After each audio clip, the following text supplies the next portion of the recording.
भर में लोगों से कहना चाहता हूं, कम मेक इन इंडिया।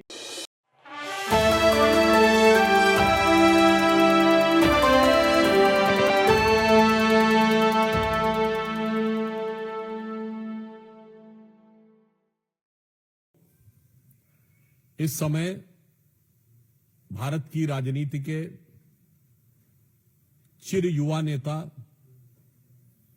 जो गुजरात चुनाव के दौरान संभवतः एक भी सभा करने के लिए गुजरात नहीं गए, जो कांग्रेस पार्टी के 140 साल के इतिहास के सर्वाधिक असफल अध्यक्ष हैं, वो गुजरात कांग्रेस में सफलता का मूल मंत्र सिखाने के लिए कार्यकर्ताओं की बैठक ले रहे थे। और यद्यपि यह कांग्रेस पार्टी का नितांत अंदरूनी मामला है, परंतु उनके द्वारा दिए गए बयान निश्चित रूप से एक बार फिर कांग्रेस की आंतरिक दुर्गति और राहुल गांधी जी की विचित्र मनः स्थिति दोनों को ही इंगित करता है। श्री राहुल गांधी जी ने कहा कि कांग्रेस में दो प्रकार के लोग हैं, परंतु मैं कोई इससे मिला हुआ है, कोई उससे मिला हुआ है। मुझे लगता है अपनी पार्टी के लोगों को पब्लिकली ह्यूमिलिएट करने का ऐसा उदाहरण कभी देखने को नहीं मिलेगा। हम राहुल गांधी जी से पूछना चाहते हैं कि पहले यह बताइए कि आप किस किस से मिले हुए हैं, और आप जब विदेश में जाते हैं तो किस किस से मिल के आते हैं, और आपके साथ मिलने वाले लोग किस किस से मिले हुए हैं। और जब से सोनिया जी और राहुल जी का दौर आया है, तब से ही गुजरात में कांग्रेस की स्थिति ज्यादा खराब हुई है। आप अनेक संदिग्ध संस्थाओं से मिले हुए प्रतीत होते हैं। जिस प्रकार के संपर्क निकलकर सामने आते हैं, मुझे लगता है कि आज प्रश्न ये ज्यादा महत्वपूर्ण है कि कांग्रेस पार्टी का सर्वोच्च नेतृत्व किस किस से मिला हुआ है और विदेश में जाकर किस किस से मिलने आता है। मैं सिर्फ उनको याद दिलाना चाहता हूं कि गुजरात में, जहां से हमारे प्रधानमंत्री श्री नरेंद्र मोदी जी भी हैं, उन्होंने सरदार पटेल की सबसे ऊंची प्रतिमा, विश्व की सबसे ऊंची प्रतिमा बनाई, और आज तक गांधी परिवार या कांग्रेस का कोई भी नेता वहां पर देखने भी नहीं गया। यह इस बात का प्रमाण है कि अपने नेताओं के प्रति भी इनका सम्मान बदल जाता है यदि उन्हें वास्तविक सम्मान मिल जाए। और राहुल गांधी जी ने यह भी कहा कि कोई जंजीर से बंधा हुआ है। वैसे तो अब वो अपने जिन भी नेताओं के बारे में टिप्पणी कर रहे हैं कि वो बंधे हुए हैं, अब वो शेर हैं या कोई और हैं, जंजीर से बंधे हुए हैं। हाँ, ये बात सही है कि वो परिवारवाद की जंजीर ना हो तो पता नहीं कितने लोग छोड़कर जाने की बना स्थिति में तैयार हो जाए। मुझे लगता है, याद दिलाना चाहता हूं, सरदार सरोवर प्रोजेक्ट में जो लोग उनके विरोध में खड़े थे, धुर वामपंथी और नक्सलियों के समर्थन करने वाले लोग, वो सब राहुल गांधी जी के साथ थे। और राहुल गांधी जी ने कहा कि वो न शर्म से कह रहे हैं, न डर से कह रहे हैं। तो मैं पूछना चाहता हूं, 2022 के चुनाव में कितनी सभाएं की थी राहुल गांधी जी ने आके? मुझे लगता है कि अपने पार्टी के ऊपर और जनता के ऊपर या संवैधानिक संस्थाओं के ऊपर या मीडिया के ऊपर दोषारोपण करते करते वो अपने लोगों पर भी दोषारोपण करने लगे। तो राहुल गांधी जी को मैं सुझाव देना चाहूंगा कि आप दूसरों में दोष देखना बंद करिए और आत्मावलोकन करिए। You do the self introspection, तो आपको समझ में आएगा कि बुरा जो देखन मैं चला, बुरा न मिलिया कोय, जो दिल खोजूं आपना, मुझसा बुरा न कोय। मुझे लगता है राहुल गांधी जी को सेल्फ इंट्रोस्पेक्शन करना चाहिए। वो देश की हर संस्थाओं के ऊपर, देश की संवैधानिक संस्थाओं से लेके, देश की सरकार से लेके, जनता, माननीय प्रधानमंत्री जी और अब अपनी पार्टी के लोगों को भी अपशब्दों का प्रयोग करने लगे। इसीलिए मैंने कहा, यह कांग्रेस के अंदर की दुर्गति और राहुल गांधी जी की बिगड़ती हुई मनः स्थिति का प्रमाण है। दूसरा विषय यह है कि कर्नाटक में कांग्रेस की सरकार ने जो कल बजट दिया, भारत विश्व की 5वीं बड़ी उभरती हुई अर्थव्यवस्था है और अगले वर्ष वो वर्ल्ड के ग्रोथ रेट में सबसे ज्यादा कंट्रीब्यूट करने वाली बड़ी अर्थव्यवस्था बनने जा रही है।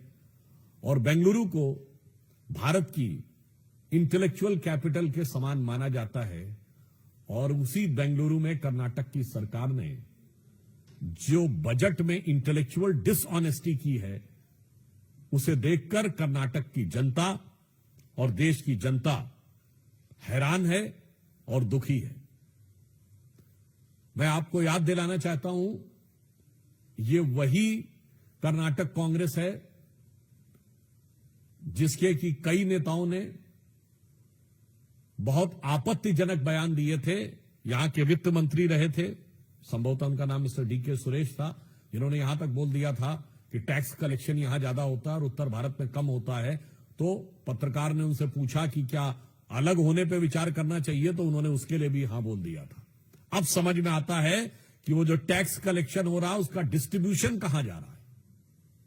और ये बात हम सीधे सीधे कांग्रेस पार्टी और कांग्रेस पार्टी के राष्ट्रीय अध्यक्ष भी वहीं से आते हैं, तो उनसे मैं पूछना चाहूंगा कि इस बजट में 500 करोड़ रुपए का प्रावधान केवल मुस्लिम समाज के बच्चों की स्कॉलरशिप के लिए, 400 करोड़ रुपए का प्रावधान उर्दू के बेहतरीन स्कूलों को और बेहतरीन बनाने के लिए, 150 करोड़ रुपए का प्रावधान वक्फ बोर्ड की संपत्तियों की मरम्मत के लिए, 1000 करोड़ रुपए का प्रावधान सो कॉल्ड माइनॉरिटी कॉलोनीज बनाने के लिए, 50,000 रुपए का प्रावधान नवविवाहित मुस्लिम दंपति को आर्थिक सहायता देने के लिए।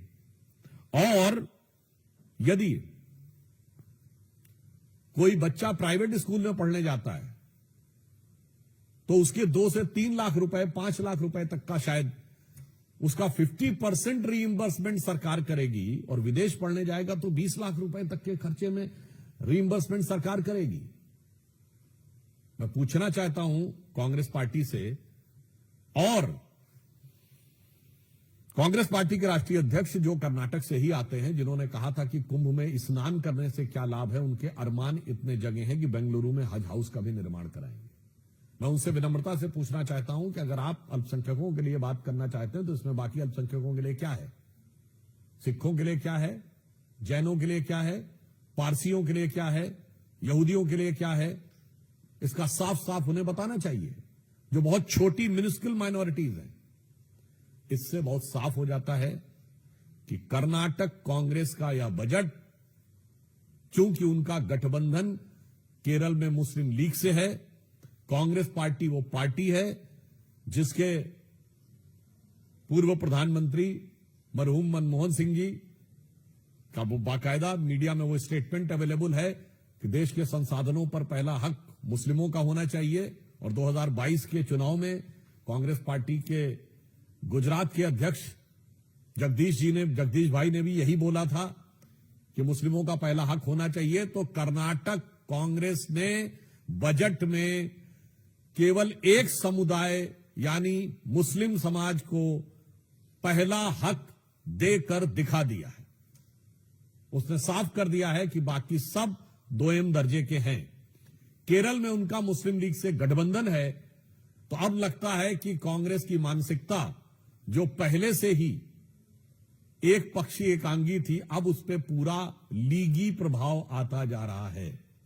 इसलिए कर्नाटक के बजट को यदि लीगी बजट कहा जाए तो अतिशयोक्ति न होगी।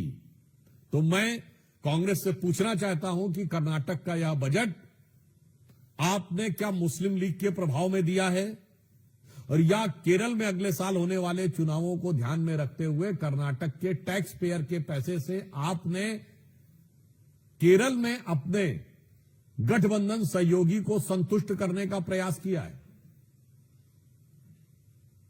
और तीसरे बिंदु पे जहां से प्रारंभ किया था वही मैं कहना चाहूंगा, राहुल गांधी जी ने गुजरात में कहा कि कांग्रेस के 2 बड़े नेता हुए, गुजरात से। सरदार वल्लभ भाई पटेल और महात्मा गांधी निश्चित रूप से हम सबके आदरणीय हैं, और सरदार वल्लभ भाई पटेल एक नेशन के आर्किटेक्ट थे।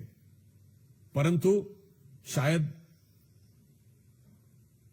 राहुल गांधी जी भूल गए कि कांग्रेस के एक और नेता थे जो पहले कांग्रेस के थे, बाद में उन्होंने लीग बना ली थी, वो भी गुजरात से ही थे, मोहम्मद अली जिन्ना। तो आज की कांग्रेस सरदार पटेल के आदर्शों से कोसों दूर है, महात्मा गांधी के आदर्शों से कोसों दूर है, और मोहम्मद अली जिन्ना के आदर्शों को आत्मसात कर कर बैठी हुई है। यह गुजरात से लेकर कर्नाटक तक, और कर्नाटक से लेकर केरल तक, और वहां से लेकर इनके तमाम गठबंधन सहयोगियों के बयानों से, बजट के प्रावधानों से साफ साफ स्पष्ट दिखाई पड़ रहा है।